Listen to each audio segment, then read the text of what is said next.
Hello everyone, welcome back to Ram nursing classes. तो आज से हम 1000 एमसीक्यूज़ की सीरीज़ लेके आ रहे हैं, जिसमें सारे ऑल स्टेट के जितने भी सीएचओ और एनएचएम है, स्टाफ नर्स की प्रिपरेशन के लिए बहुत ही इम्पोर्टेंट क्वेश्चन होने वाले हैं। तो इन क्वेश्चंस को ध्यान से पढ़िएगा, समझिएगा और अपने दोस्तों तक ज़रूर शेयर कीजिएगा क्लासेस को। और जिन लोगों ने भी मेरी क्लासेस को मेरे चैनल को सब्सक्राइब नहीं किया है, वो जल्दी से सब्सक्राइब करें और अपने दोस्तों तक इसे शेयर ज़रूर करें, क्योंकि ये बहुत ही इम्पोर्टेंट क्वेश्चन होने वाले हैं। तो चलिए स्टार्ट करते हैं। आज का फर्स्ट क्वेश्चन है, इन्लार्जमेंट एंड टेंडरनेस कहाँ देखने को मिल रहा है? पैरोटिड ग्लैंड में। तो 4 ऑप्शन है, मीजल्स, मम्स, रूबेला या इन्फ्लुएंजा। तो इसका फर्स्ट क्वेश्चन का आंसर क्या होने वाला है? फर्स्ट क्वेश्चन का आंसर बी है, मम्स। इसका कॉजेटिव ऑर्गेनिज्म क्या होता है? मैक्सोवायरस होता है और इसका इंक्यूबेशन पीरियड होता है 14 to 21 डेज का। ठीक है। और इसका मोड ऑफ ट्रांसमिशन पूछा जाए एग्जाम में तो ड्रॉपलेट इन्फेक्शन होता है। ये कौन सा इन्फेक्शन होता है? तो ड्रॉपलेट इन्फेक्शन ये होता है। और रूट ऑफ एंट्री अगर पूछा जाए, मोड ऑफ ट्रांसमिशन पूछा जाएगा तो ड्रॉपलेट इन्फेक्शन हो जाएगा, और रूट ऑफ एंट्री पूछा जाएगा तो लिखना रेस्पिरेटरी के थ्रू ये एंट्री करता है। और most common complication aseptic meningitis देखने को मिलता है चिल्ड्रन में। क्या देखने को मिलता है चिल्ड्रन में? Aseptic meningitis. एसेप्टिक मेनिंजाइटिस देखने को मिलता है। और एडल्ट में क्या देखने को मिलता है? एडल्ट में नहीं, एडोलसेंट में मोस्ट कॉमन कॉम्प्लिकेशन तो ऑर्काइटिस और ऑफराइटिस। ठीक है, नेक्स्ट क्वेश्चन की ओर चलते हैं। सेकंड क्वेश्चन है, अभी जस्ट पढ़ के आए, कॉमनेस्ट कॉम्प्लिकेशन ऑफ मम्स। तो ऑर्काइटिस एंड ऑफराइटिस, इंसेफेलाइटिस, निमोनिया या मायोकार्डाइटिस। तो इसका करेक्ट आंसर जल्दी से कमेंट्स बॉक्स में कमेंट्स करके बताइए क्या होगा। जस्ट अभी पढ़ के आए हैं फर्स्ट क्वेश्चन में। तो इसका करेक्ट आंसर होगा ऑर्काइटिस एंड ऑफराइटिस। क्या होता है ऑर्काइटिस और ऑफराइटिस? टेस्टिस एंड ओवरी के इन्फ्लेमेशन को ऑर्काइटिस एंड ऑफराइटिस कहते हैं। ठीक है, नेक्स्ट क्वेश्चन की ओर चलते हैं। अगला question, Koplik spot are clinical feature of. तो परटूटिस का, चिकन पॉक्स का, कॉलेरा का या मीजल्स का? जल्दी से कमेंट्स करके बताइए कौन सा क्लिनिकल फीचर है कॉप्लिक स्पॉट। तो इसका करेक्ट आंसर डी होगा, मीजल्स। ठीक है, ये आरएनए पैरामिक्सोवायरस होता है। कैसा? आरएनए पैरामिक्सोवायरस होता है, पैरामिक्सोवायरस। ठीक है, और इसको मीजल्स को ही 3C के नाम से जानते हैं, कफ कोरिजेंट कंजक्टिवाइटिस। ठीक है, 3C, ये मीजल्स के बारे में 3C पूछा जाता है, कफ कोरिजेंट कंजक्टिवाइटिस, ये याद रखना। और इसी को 4 डे फीवर भी कहते हैं, और इसका इंक्यूबेशन पीरियड होता है 10 to 14 डेज। ठीक है, और मोड ऑफ ट्रांसमिशन क्या होगा? तो ये ड्रॉपलेट इन्फेक्शन है। क्या है? ये भी ड्रॉपलेट इन्फेक्शन है। ठीक है, एंड सेकंड इंसिजन। ठीक, और इस मीजल्स के जो कॉप्लिक स्पॉट है वहाँ वो कहाँ देखने को मिलते हैं? तो जस्ट लोअर सेकंड इंसिजन के अपोजिट में। कहाँ दिखने को मिलते हैं? सेकंड लोअर इंसिजन के अपोजिट साइड में देखने को मिलते हैं। नेक्स्ट क्वेश्चन की ओर चलते हैं। यहाँ कोलेरा दिया हुआ है जिसमें राइस वाटर स्टूल देखने को मिलता है। चिकन पॉक्स दिया हुआ है जिसमें चेस्ट में, एब्डोमेन में सबसे पहले रेसेस दिखते हैं। ठीक है, नेक्स्ट क्वेश्चन है सब एक्यूट स्क्लेरोसिस पेनिनसेफेलाइटिस एसएसपी जिसको बोलते हैं is seen in which of following communicable disease. तो 4 ऑप्शन है मीजल्स, रूबेला, मम्स या चिकन पॉक्स। तो इन 4 ऑप्शन में करेक्ट आंसर क्या होगा जल्दी से कमेंट्स बॉक्स में कमेंट्स करके बताइए। तो 4th नंबर के क्वेश्चन का आंसर ए होगा मीजल्स। ठीक है, और इसका मोस्ट कॉमन कॉम्प्लिकेशन क्या होता है ओटाइटिस मीडिया। ओटाइटिस मीडिया होता है। और मोस्ट सीरियस कॉम्प्लिकेशन पूछे तो बताना निमोनिया, सीरियस पूछे तो निमोनिया बताना, मोस्ट कॉमन कॉम्प्लिकेशन पूछे तो ओटाइटिस मीडिया। ठीक है, नेक्स्ट क्वेश्चन की ओर चलते हैं। 5th नंबर का question nurse will advise the mother is isolate the child with measles for. तो इसके लिए कितने दिन आइसोलेट करेंगे 3 डेज, 5 डेज, 8 डेज या 10 डेज। तो इसका आंसर आपको क्लास के ख़त्म होने के बाद आफ्टर द क्लास कमेंट्स करके इसका करेक्ट आंसर बताना। ये आप लोगों के लिए होमवर्क है। ओके, ठीक है। तो नेक्स्ट क्वेश्चन है schizophrenia comes under the form of psychological disorder. किस जो सिजोफ्रेनिया है वो किस साइकोलॉजिकल डिसऑर्डर के अंदर आता है, किसका फॉर्म है। तो फर्स्ट है साइकोटिक डिसऑर्डर, सेकंड है डिस्थेमिक डिसऑर्डर, साइक्लोथाइमिक डिसऑर्डर या डिप्रेसिव डिसऑर्डर। तो इसका करेक्ट आंसर क्या होगा। ये मुझे टाइपिंग करने में बहुत वक्त लग रहा था इसलिए मैं सोचा कि क्वेश्चन को नोटबुक में लिख के पढ़ा दूंगी। आई होप आपको दिख रहा हो, नहीं दिख रहा हो तो मुझे कमेंट्स करके ज़रूर से बताना। ठीक है, तो इसका करेक्ट आंसर ए होगा, साइकोटिक डिसऑर्डर के अंतर्गत ये आता है। नेक्स्ट क्वेश्चन की ओर चलते हैं।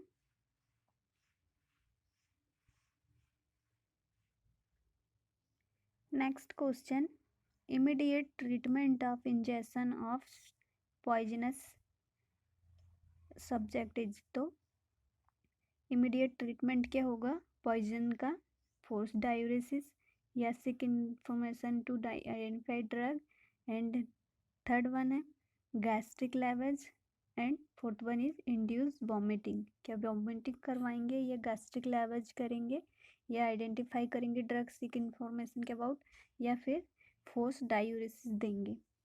तो इसका करेक्ट आंसर क्या होगा। तो इसका करेक्ट आंसर सी होगा, गैस्ट्रिक लावाज करेंगे। ठीक है, नेक्स्ट क्वेश्चन की ओर चलते हैं। Normal gestation period of a human beings is accept.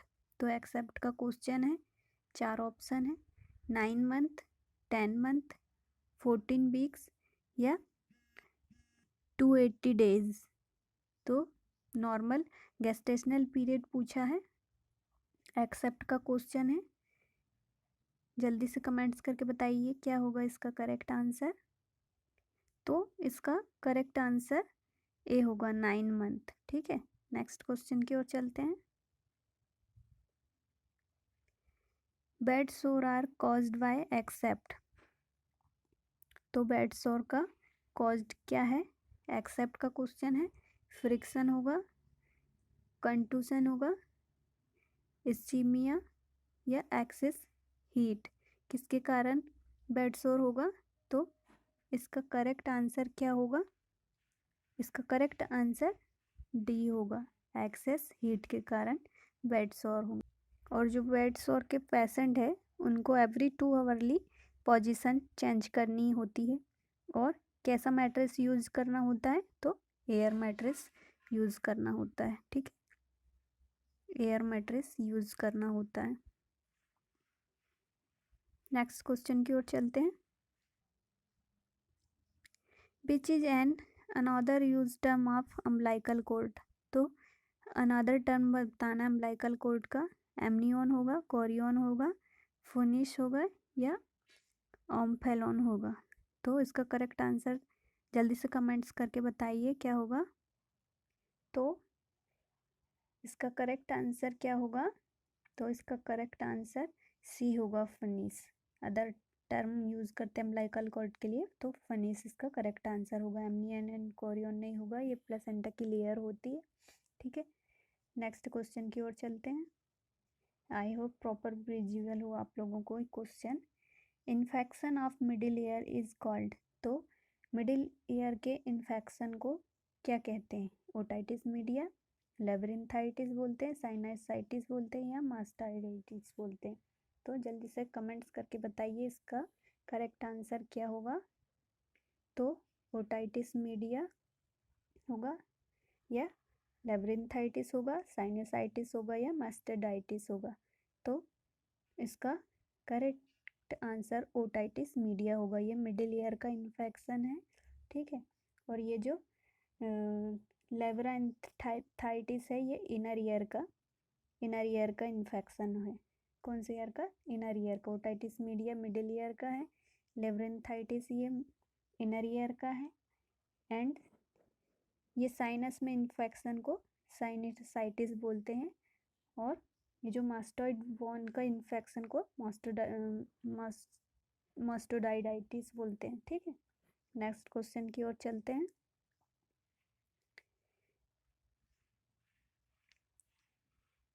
Next question है, कोलिडोकोलिथियासिस क्या है? तो स्टोन इन पैनक्रियाटिक डक्ट है, stone in common biliary duct है, या स्टोन इन सिस्टिक डक्ट, या स्टोन इन यूरेथ्रा। तो जो कोलिडोथिलिसियासिस क्या है, जल्दी से कमेंट्स करके बताइए। तो क्या है कोलिडोकोलिथियासिस? तो इसका करेक्ट आंसर बी होगा, stone in common biliary duct में।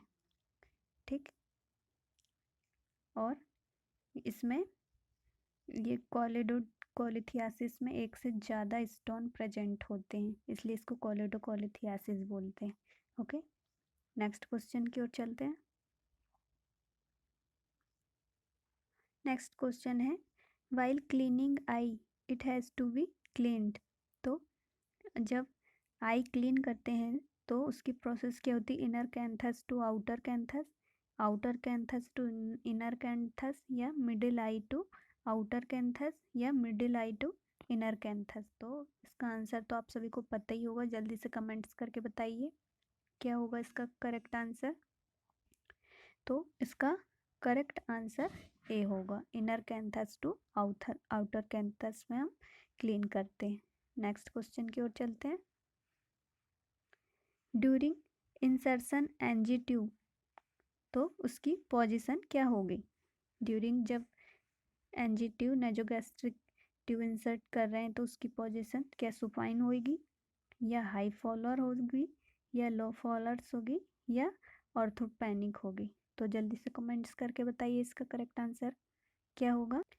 जब एनजी ट्यूब इंसर्ट करते हैं तो उस समय हाई फॉलोअर्स पोजीशन देते हैं। ठीक है, जिसको head tilde and chin lip position भी कहते हैं। ठीक है, नेक्स्ट क्वेश्चन की ओर चलते हैं।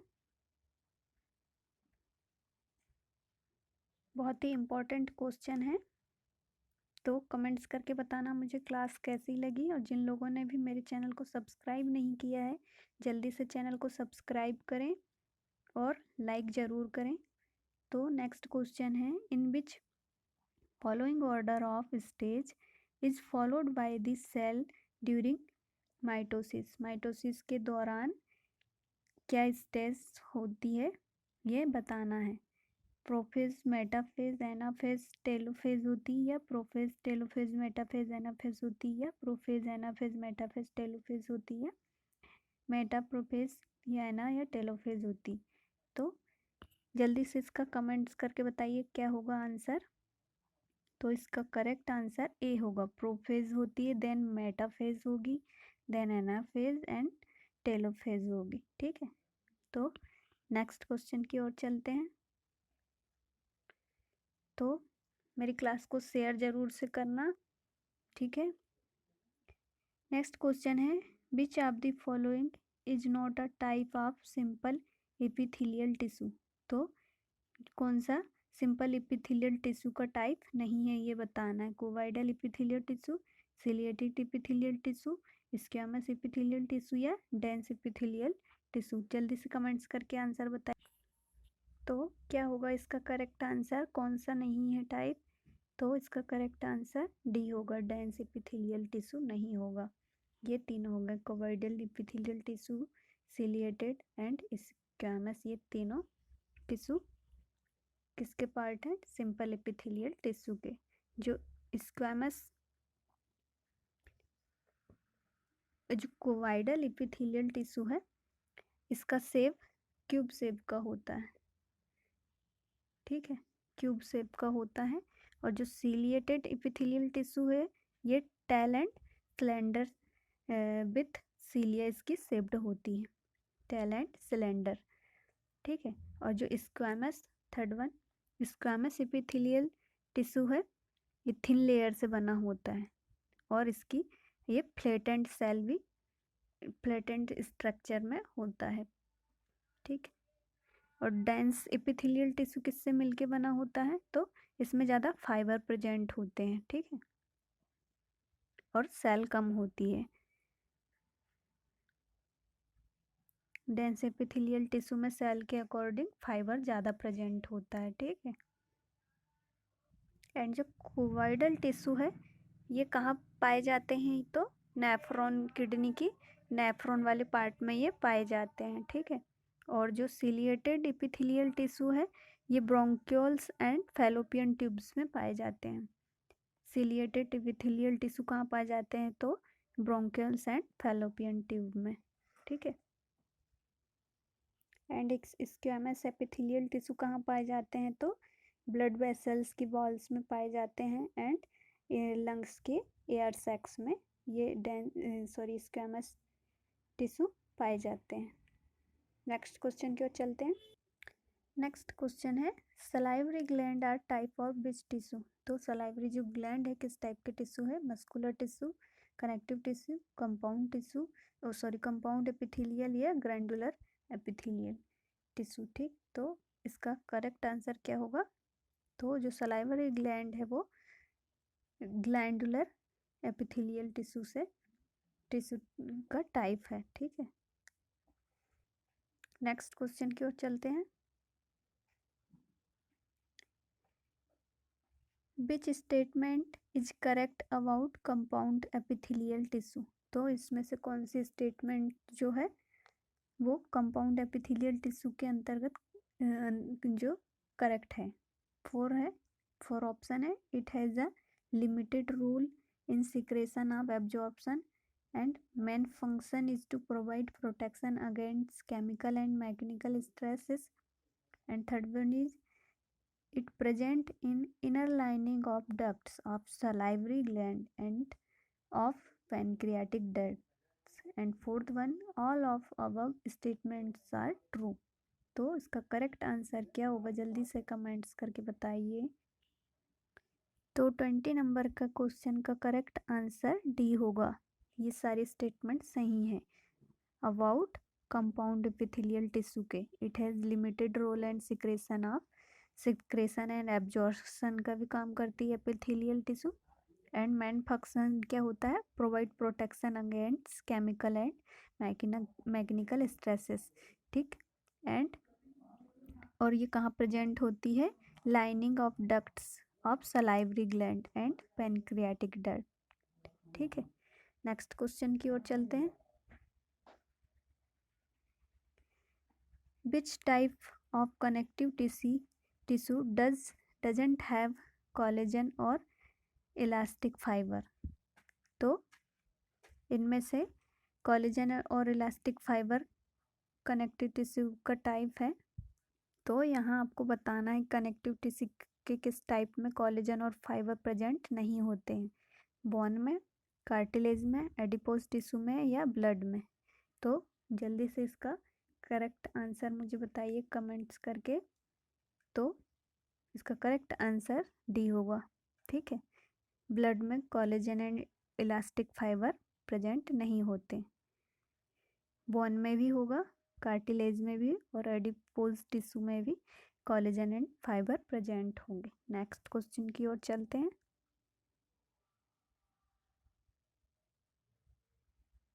नेक्स्ट क्वेश्चन है the watery fluid of a cell in which many organelles are found include nucleus is known as.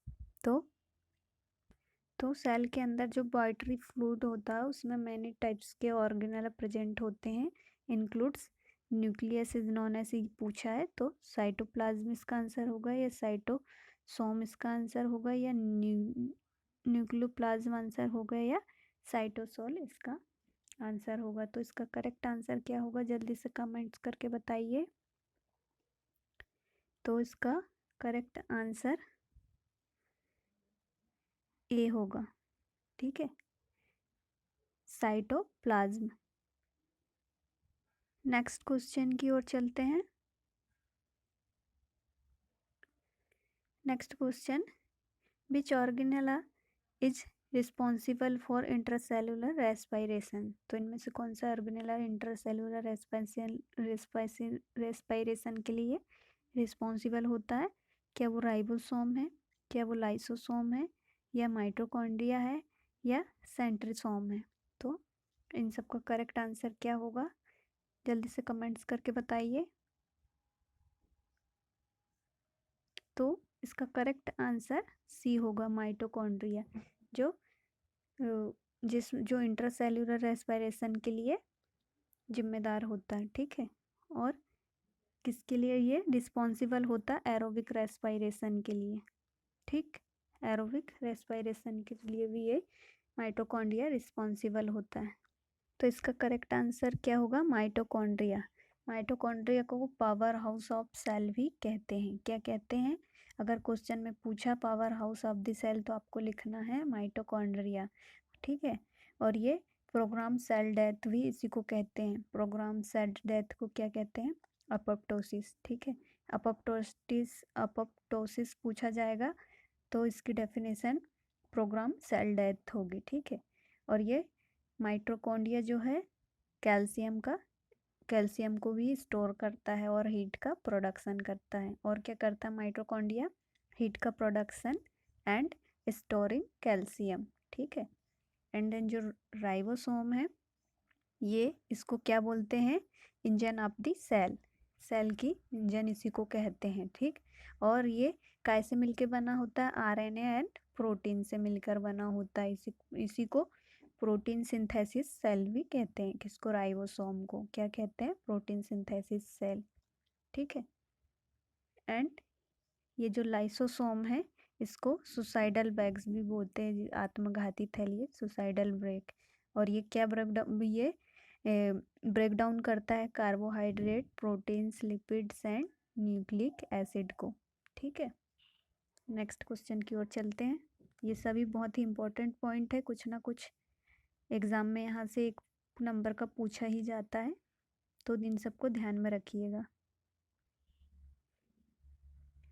Next question, mechanism behind the development of oedema in the burn patient. Burn patient में oedema develop हो गया तो उसके action क्या होंगे? Mechanism, तो increase capillary permeability, या due to renal failure के कारण होगा, या इंक्रीज आईवी फ्लूइड एडमिनिस्ट्रेशन के कारण, या डिक्रीज यूरिन आउटपुट। किस कारण एडिमा होगा? ये कमेंट्स करके जल्दी से इसका करेक्ट आंसर क्या होगा बताइए। तो इसका करेक्ट आंसर ए होगा, इंक्रीज कैपिलरी परमेबिलिटी के कारण एडिमा होगा बर्न पेशेंट में। कौन से पेशेंट में? बर्न वाले पेशेंट में ये एडिमा डेवलप हो जाएगा। किस कारण? तो कैपिलरी परमेबिलिटी वहाँ पे इंक्रीज हो जाएगी। नेक्स्ट क्वेश्चन की ओर चलते हैं। आज का लास्ट क्वेश्चन है, इंट्रासेलुलर डाइजेशन रिस्पॉन्सिबल फॉर। तो जो इंट्रासेलुलर डाइजेशन है वो किस चीज़ के लिए responsible? Ribosome, lysosome, mitochondria, centrosome. तो इंट्रासेलुलर डाइजेशन के लिए रिस्पॉन्सिबल कौन है? राइबोसोम, लाइसोसोम, माइटोकॉन्ड्रिया या सेंट्रोसोम? जल्दी से कमेंट्स करके बताइए इसका करेक्ट आंसर क्या होगा। तो इसका करेक्ट आंसर बी होगा, लाइसोसोम।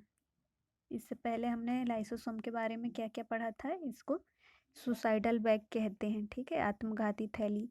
और ये ब्रेक डाउन करता है प्रोटीन, कार्बोहाइड्रेट, लिपिड्स का, ठीक है। माइटोकॉन्ड्रिया के बारे में हमने क्या पढ़ा था? ये पावर हाउस ऑफ सेल होती है, इसी को प्रोग्राम सेल डेथ या अपोप्टोसिस कहते हैं। और कैल्शियम को स्टोर करता है एंड हीट का प्रोडक्शन करता है, ठीक है। और राइबोसोम क्या है? तो इंजन ऑफ सेल भी कहते हैं, और ये आरएनए और प्रोटीन से मिलकर बना होता है, और इसी को प्रोटीन सिंथेसिस सेल भी कहते हैं। एंड ये जो सेंट्रीसोम है ये सेल डिवीज़न में हेल्प करता है, ठीक है। आज की क्लास जिन लोगों को भी पसंद आई हो तो ज़रूर से कमेंट्स करके बताइएगा, एंड मेरी क्लास को शेयर ज़रूर करिएगा अपने दोस्तों तक, ठीक है। मिलते हैं नेक्स्ट क्लास में।